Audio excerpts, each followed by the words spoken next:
Hi, I'm Dick Van Dyke. You may remember I used to sing and dance and fall down a lot, actually. 50 years ago, May 31st, 1964, I was on the podium with Dr. Martin Luther King.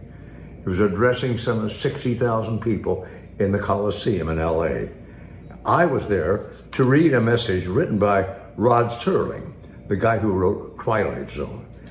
I got it out the other day, and I think it means as much today, if not more, than it did then. So if you don't mind, I'd like to read it. Hatred is not the norm. Prejudice is not the norm.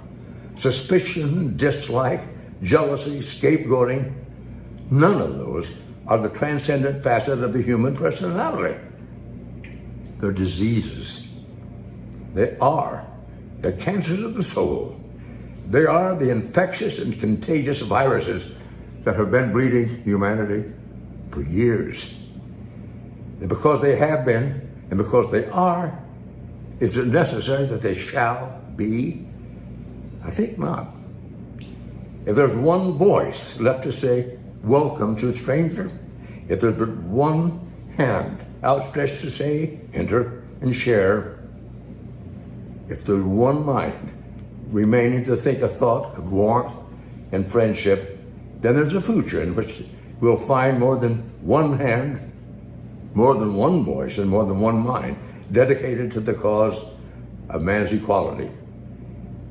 Wishful, hopeful, unassured, problematical, and not to be guaranteed, that's all true.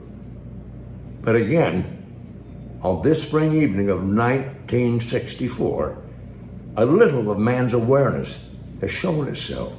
A little of his essential decency, his basic goodness, his preeminent dignity has been made a matter of record. There'll be moments of violence and expressions of hatred and ugly echo of intolerance, but these are the clinging vestiges of a decayed past, not the harbingers of a better, cleaner future.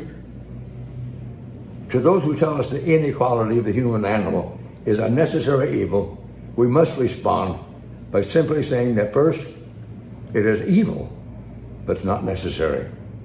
We prove it sitting here tonight in 1964. We prove it by affirming our faith. We prove it by having faith in our affirmations. Horace Mann said, be ashamed to die unless you won some victory for humanity. I'd like to paraphrase that tonight. Let's be ashamed to live without that victory. 1964. A lot's happened, not so much as Martin Luther dreamed of, but to start. Thank you. God bless.